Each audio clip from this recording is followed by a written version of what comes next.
Lo primero es la ideación, o sea, la persona tiene la idea de realizar un movimiento y eso es función del área motora suplementaria, básicamente. Luego viene la planificación del movimiento. Ahí interviene el área prefrontal, los ganglios basales, los hemisferios cerebelosos.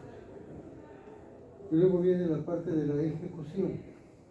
Básicamente es el área motora primaria.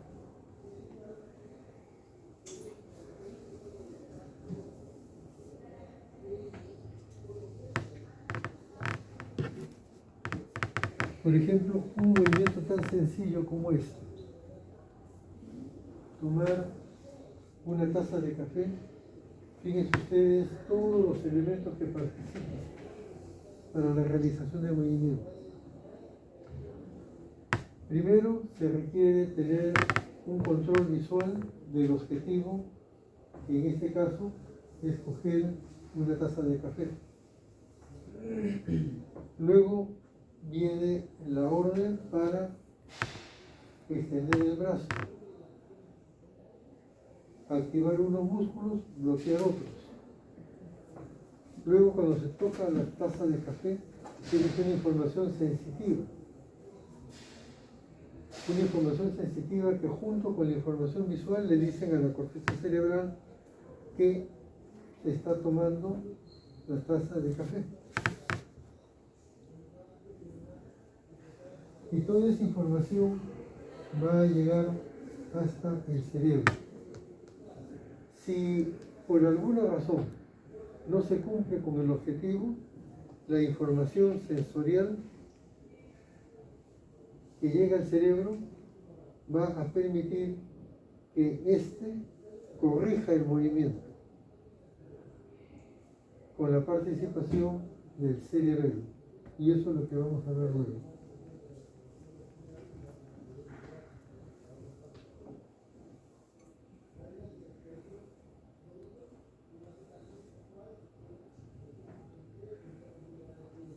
¿Cómo se transmite la señal motora? Hay dos formas de hacerlo. Una es la señal que se transmite de manera directa, la corteza y la médula espinal, de manera directa.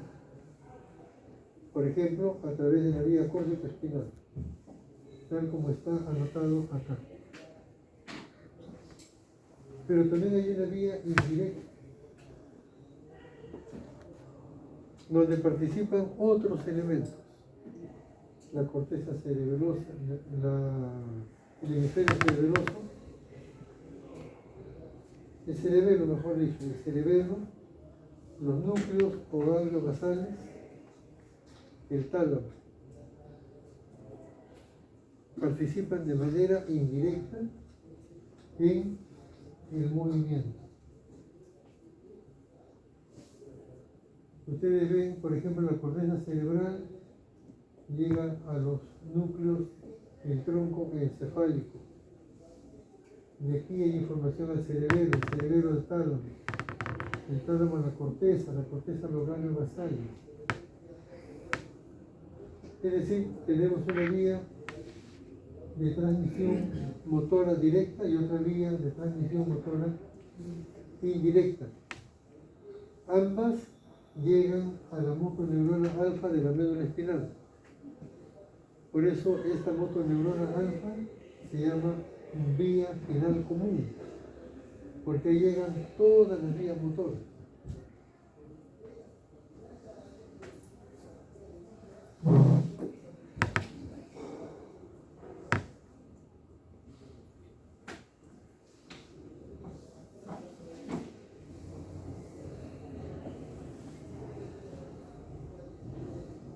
Lo que hace un momento les había comentado.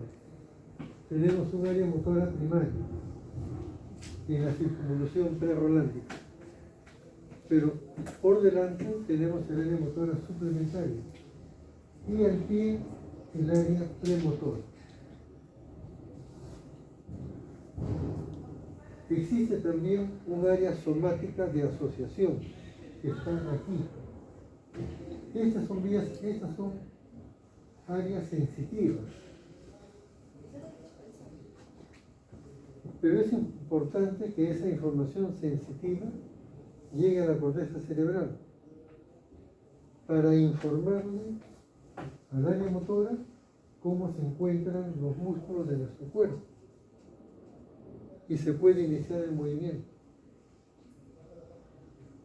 Pues bien, entonces aquí tenemos el área motora suplementaria, donde se idea el movimiento, el área premotora donde se planifica el movimiento y el área motora primaria donde se ejecuta la orden del movimiento.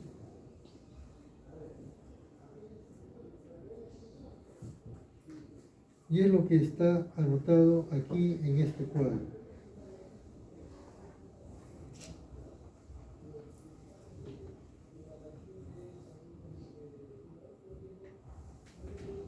¿Cómo sabemos que esto funciona de esa manera? Porque a través de estudios de neuroimagen se ha visto que una persona, antes de realizar el movimiento, activa el área motora suplementaria, luego el área premotora, posteriormente los ganglios basales, el cerebelo y finalmente el área motora primaria. Estudios que se han hecho con equipos de neuroimagen muy sensibles han permitido conocer que esta es la manera como opera la actividad motora. Ahora, aquí en el área motora suplementaria hay varias funciones específicas, lo mismo que en la corteza premotora.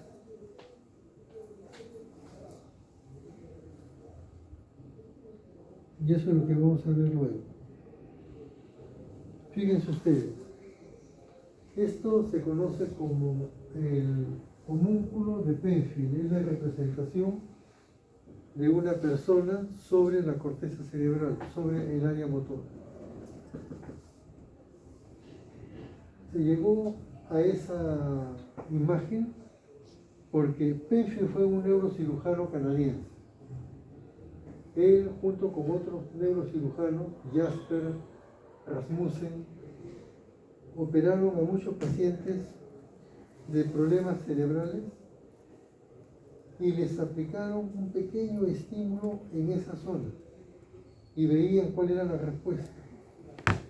Y notaron que un estímulo en tal zona producía el movimiento de un dedo, de la mano, de la cara, de la lengua, de la pierna, etc. Y pudieron mapear y construyeron esta imagen. Lo que llama la atención en esta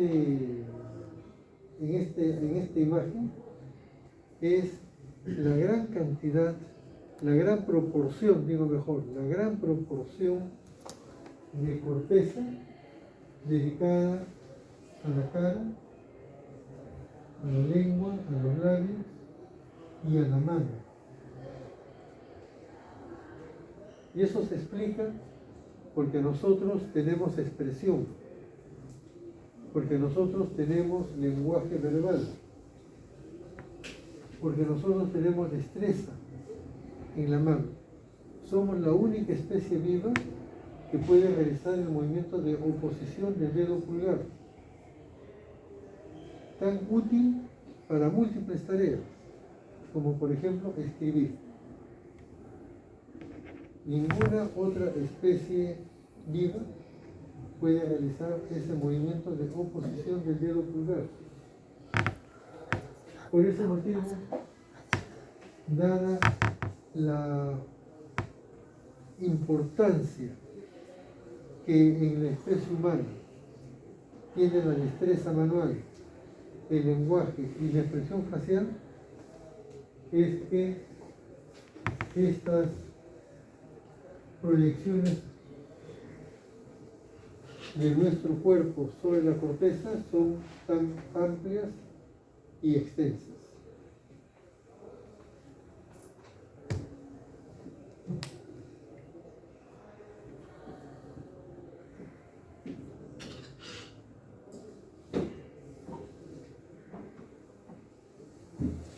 Bueno, lo que hace un momento les había comentado en relación al área motora suplementaria y el área promotora. Fíjense ustedes en el área motora suplementaria.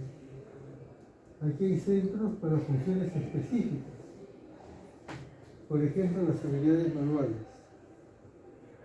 la destreza, la rotación de la cabeza. Por ejemplo, si yo voy a mover la cabeza para un lado o para el otro lado, esa función del área motora suplementaria. Los movimientos oculares contralaterales,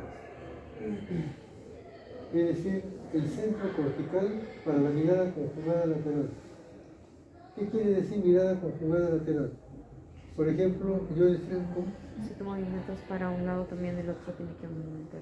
no le escuché bien. Que si un ojo movimienta para un lado, el otro también tiene que movimentarse para el mismo lado. Para el mismo lado. Sí.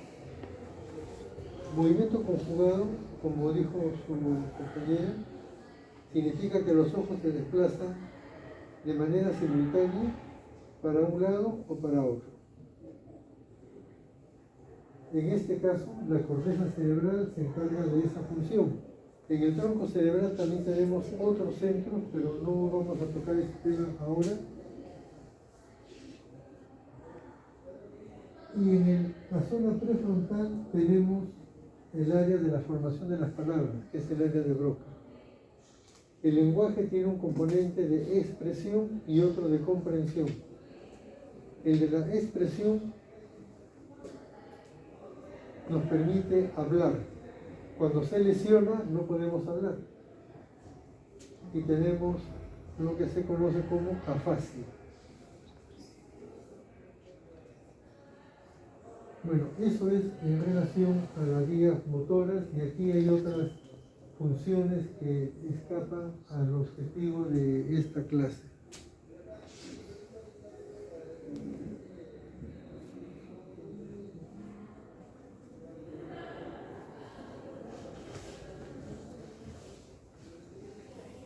Bueno, fíjense ustedes, las vías motoras y sensitivas se ubican en la sustancia blanca y no se ubican al azar, sino están ordenadas,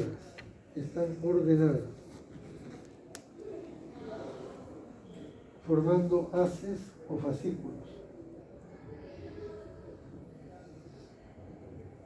Y en este caso de la vía motora tenemos dos sistemas, el sistema medial y el sistema lateral.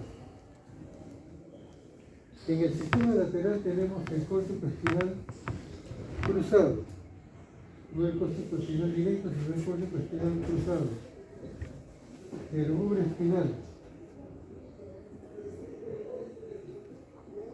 que va a establecer sinapsis con los núcleos motores situados en la porción lateral del asta anterior. Y estos núcleos motores de la porción lateral del asta anterior son los que van a los miembros superiores y a los miembros inferiores.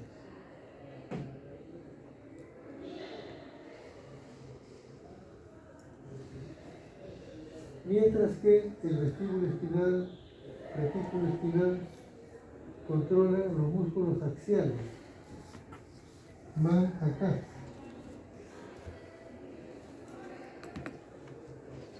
A la línea media.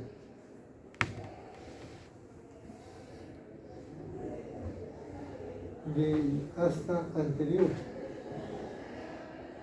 Y esos núcleos, situados en la línea media, van a los músculos del eje, los músculos dorsales, los músculos antigravitatorios, los músculos que mantienen la postura de la bipedestación. Así es como está organizado el sistema motor. De aquí lo tenemos mejor graficado. Fíjense, aquí es una imagen de una persona que está con los brazos y las piernas extendidas rodeando el asta anterior. Y ustedes observan que los núcleos laterales van a controlar la musculatura de la cintura escapular, brazo, antebrazo y mano, igual que acá, en el medio inferior. Mientras que los núcleos situados en la región medial van a inervar a la musculatura dorsal, a los músculos antigravitatorios.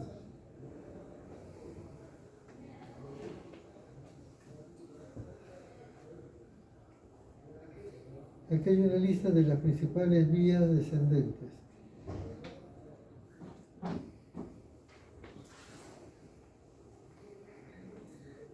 El arco córtico-espinal, importante porque interviene en la actividad motora voluntaria. El retículo espinal hay dos partes, luego lo veremos.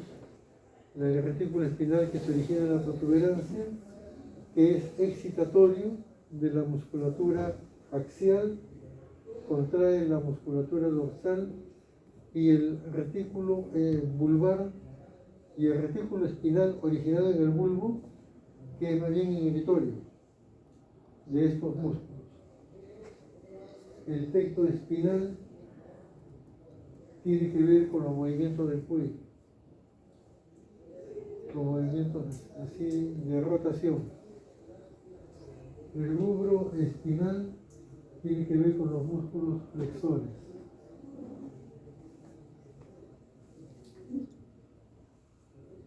El vestíbulo espinal tiene la misma función que el retículo espinal protuberancial. Activa los músculos extensores de la región dorsal.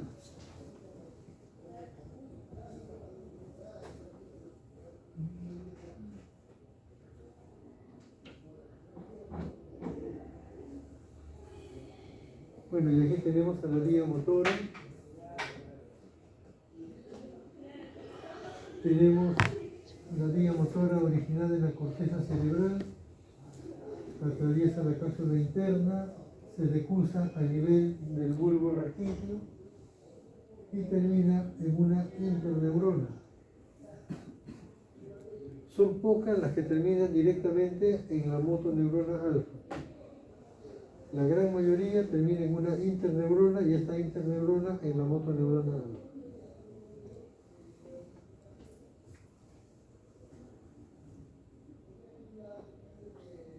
Bueno, es lo que tenemos acá, ya lo hemos mencionado. Igual aquí.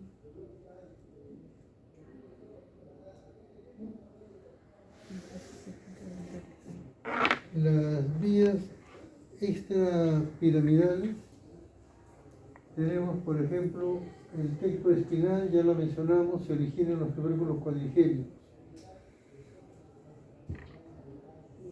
Es importante porque participa del movimiento de la óculo-cefalogilia, o sea, el movimiento de rotación de la cabeza, y los ojos acompañan el movimiento de la cabeza. Eso se llama óculo-cefalogilia. Luego tenemos el haz rubroespinal, que es una vía cruzada que también se origina en el mesencéfalo.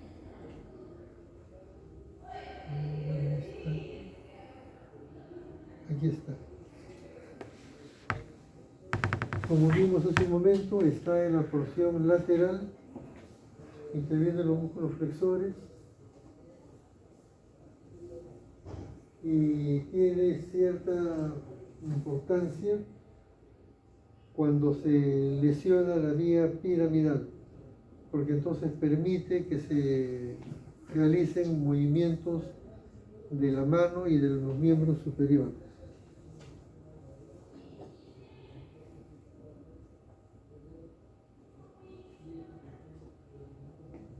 Bueno, aquí tenemos el haz vestíbulo espinal lateral, que ya dijimos va a los músculos extensores, igual que el haz retículo espinal. protuberancial que estimula y el de origen vulvar que inhibe a los músculos extensores.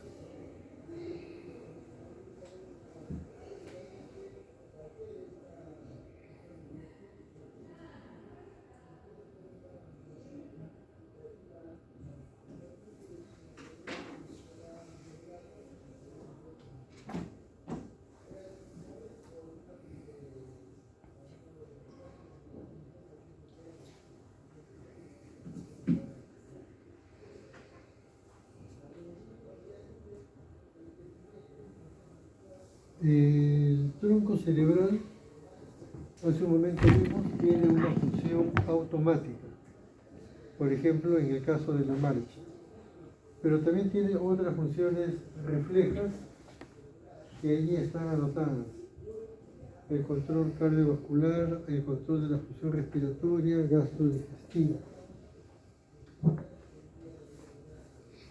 Y eso lo vamos a ver luego, cuando estudiemos el tronco cerebral, el cerebelo y los ganglios basales. Bueno, esta es una enfermedad terrible, la esclerosis lateral amiotrófica, porque es una enfermedad degenerativa que afecta a la motoneurona superior y a la motoneurona inferior. Lamentablemente no tiene curación, y el paciente presenta una parálisis progresiva que se va instalando con el tiempo y que finalmente lo lleva a la muerte.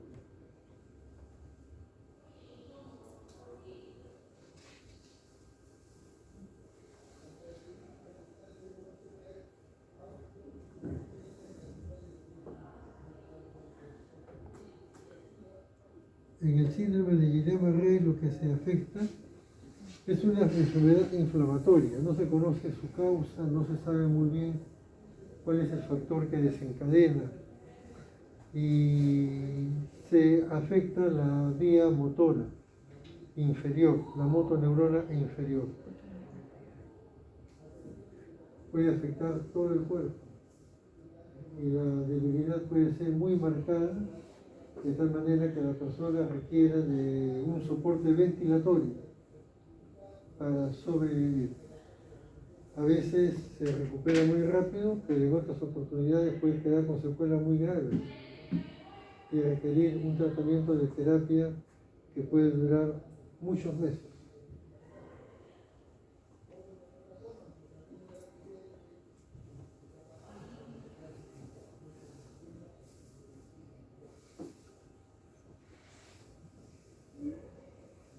Bueno, y aquí hay diferencias entre la lesión de neurona motora superior y la neurona motora inferior. En la neurona motora superior el tono muscular está aumentado, motoneurona inferior el tono muscular está disminuido. Ese tono aumentado se llama espasticidad en la lesión de neurona motora superior y se llama hipotonía en motoneurona inferior. Lesión de motoneurona inferior produce atrofia, la que no se observa en la lesión de motoneurona superior. En motoneurona superior hay hiperreflexia, en motoneurona inferior hay hiporreflexia o arreflexia.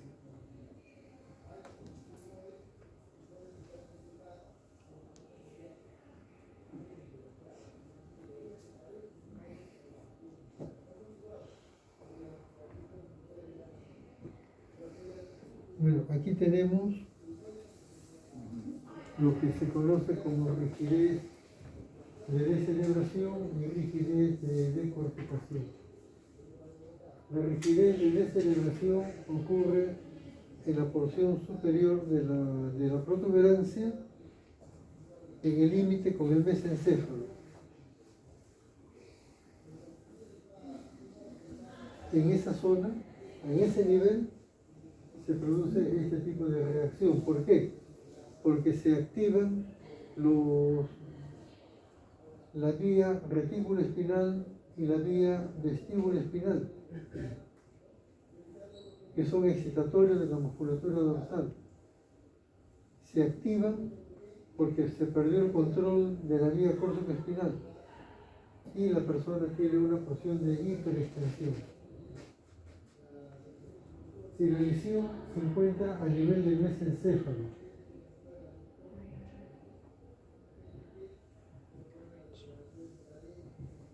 entre el tubérculo cuadrigémino superior y el tubérculo cuadrigémino inferior, se produce esto. En todos los demás es igual a la de rigidez de deselevación, pero en los miembros superiores los miembros están flexionados. ¿Por qué? Porque el núcleo rojo se libera. Y hace un momento les dije que el núcleo rojo tenía como función la flexión. Entonces, esta lesión superior libera al núcleo rojo y la persona tiene los miembros superiores flexionados, tal como aparece acá, y esto se llama rigidez de decorticación.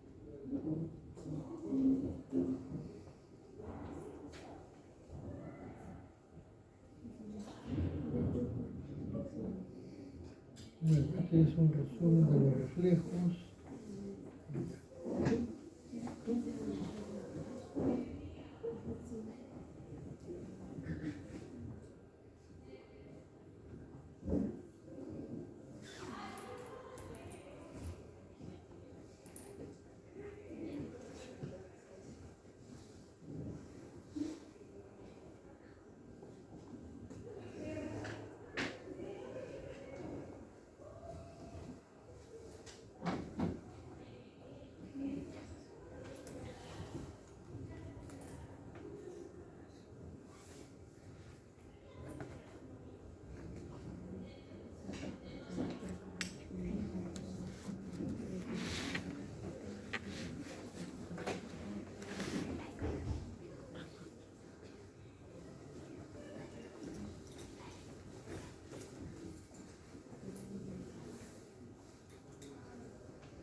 A ver, leen esta historia antes de continuar.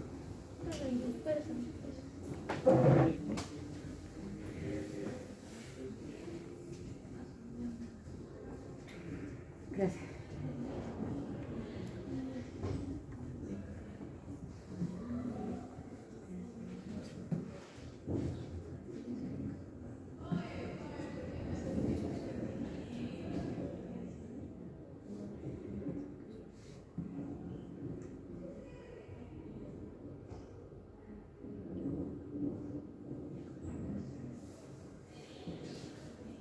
¿Qué es lo que nos llama la atención?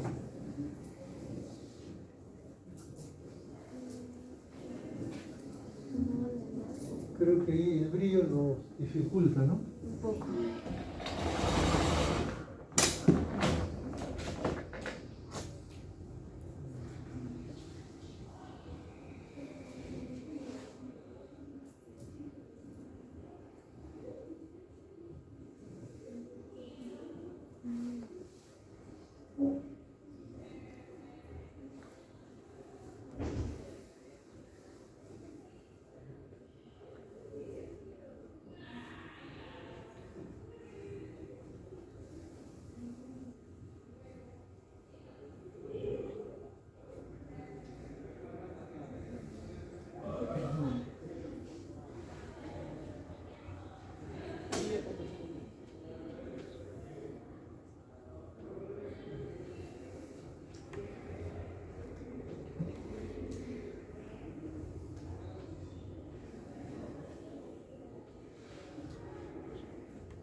¿Qué le llama la atención?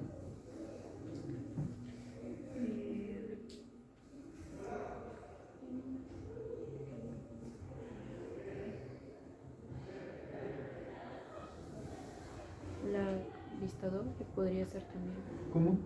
La vista doble que tiene efecto justamente en la, que mencionó en esa zona. O sea, la diplopia. ¿Algún otro dato que le llame la atención? Ha tenido pérdida sensorial y una debilidad motora. Y también lo que más resalta es que tiene un tumor de Claro. origen renal. Miren, aquí lo que llama la atención es que este niño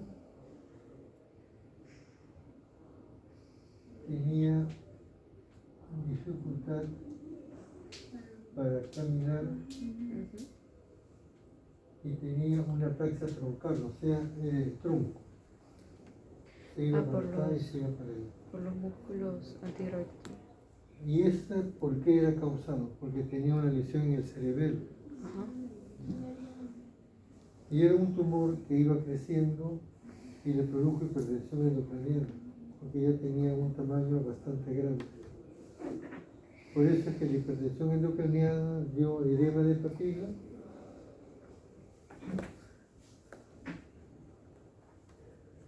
y afectó a los nervios oculomotores. Y por ese motivo había diplopia, había visión doble. Y la hipertensión endocraniana también es responsable de las náuseas y los vómitos.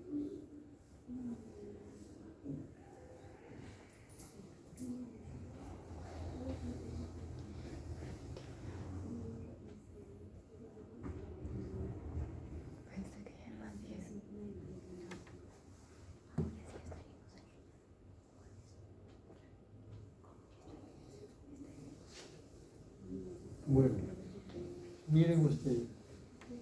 Este es un esquema. Este es un esquema para ver el tema de la ejecución del movimiento. Como lo comentamos hace un instante, primero es la idea, luego el plan y la ejecución del movimiento. Y hay una vía directa que viene desde la corteza a la médula, y hay una vía indirecta que pasa por la corteza, ganglios basales, tálamo, tronco cerebral, cerebelo y luego a la médula espinal.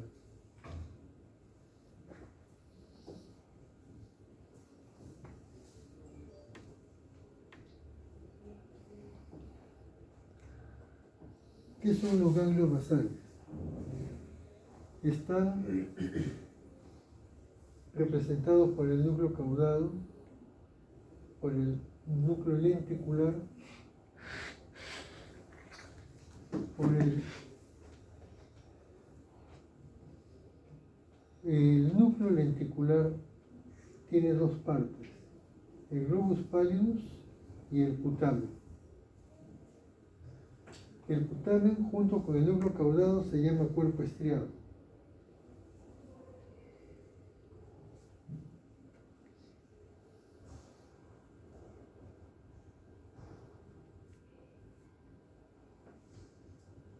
Estas estructuras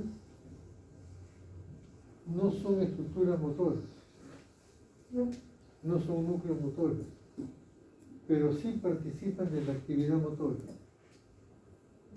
favoreciendo o disminuyendo la actividad motora a través de conexiones excitatorias e inhibitorias que ocurren en los circuitos que se establecen entre ellos.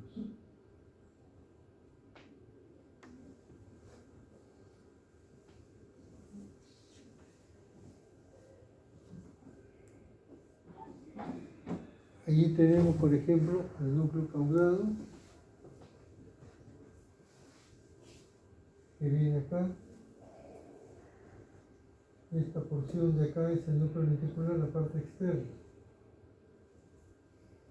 Y si damos un corte en este sentido, veremos en la superficie de sección, veremos el núcleo caudado, en la línea media al tálamo, la cápsula interna que divide acá al núcleo lenticular.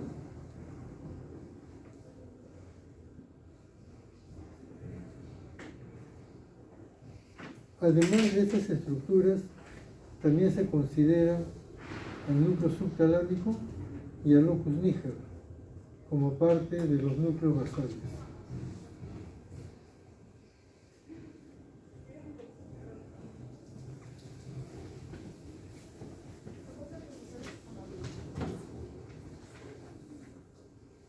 Fíjense.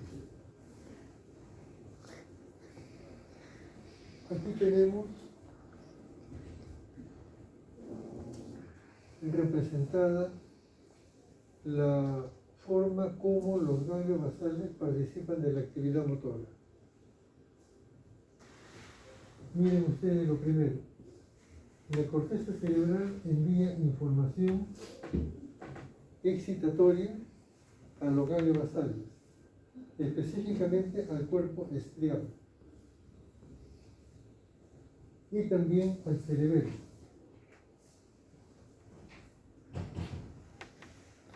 De otro lado, la corteza cerebral envía información directa a la médula espinal, de lo que vimos hace un momento.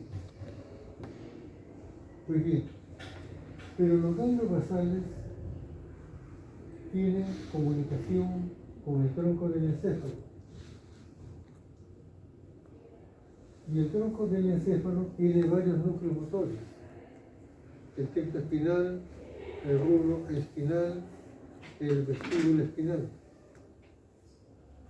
Y a través de ellos influye en la actividad de la médula espinal. Y lo mismo sucede con el cerebelo, que no es una estructura que tenga una actividad motora directa, no es un núcleo motor, pero sí coordina la actividad motora. ¿Cómo así la va a coordinar? Porque ustedes ven, reciben información de la corteza cerebral. Esa misma información que viene de la corteza a la médula espinal, es la misma información. Del mismo modo, recibe información sensitiva procedente de la médula espinal a través de la vía espinocerebelosa.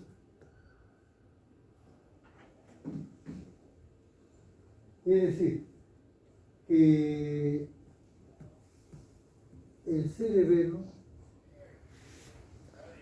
tiene información motora procedente de la corteza cerebral.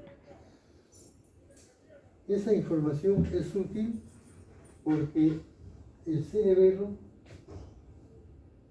toma conocimiento de la orden originada en la corteza cerebral dirigida a la médula espinal. En segundo lugar, el cerebelo recibe información sensitiva a través de los haces espinocerebelosos. ¿Qué información le llevan estos haces?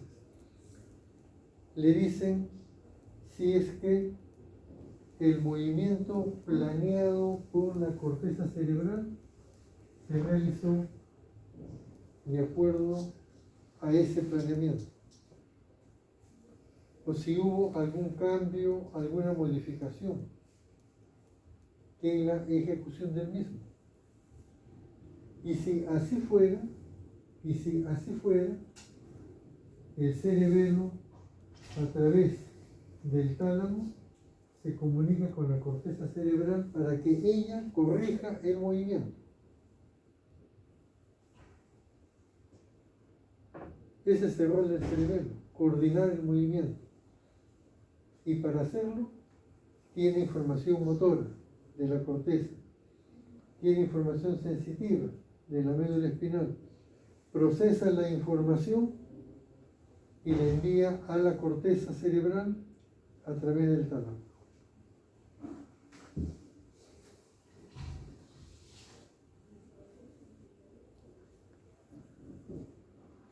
¿Qué hacen los ganglios basales? Los ganglios basales, como veremos luego, activan los movimientos o los inhiben a través de circuitos que se establecen entre ellos, del que participan neurotransmisores excitatorios como el glutamato e inhibitorios como el GABA.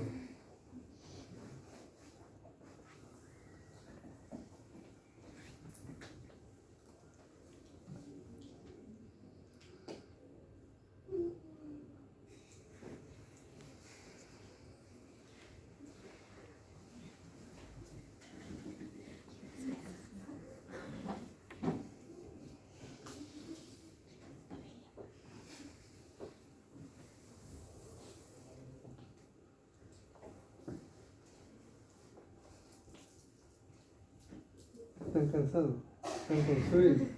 Sí. Un poquito 5 minutos de descanso, pero 5 minutos, ¿no? Gracias. 5, nada más que 5. Bueno, Para dormir 5 minutos.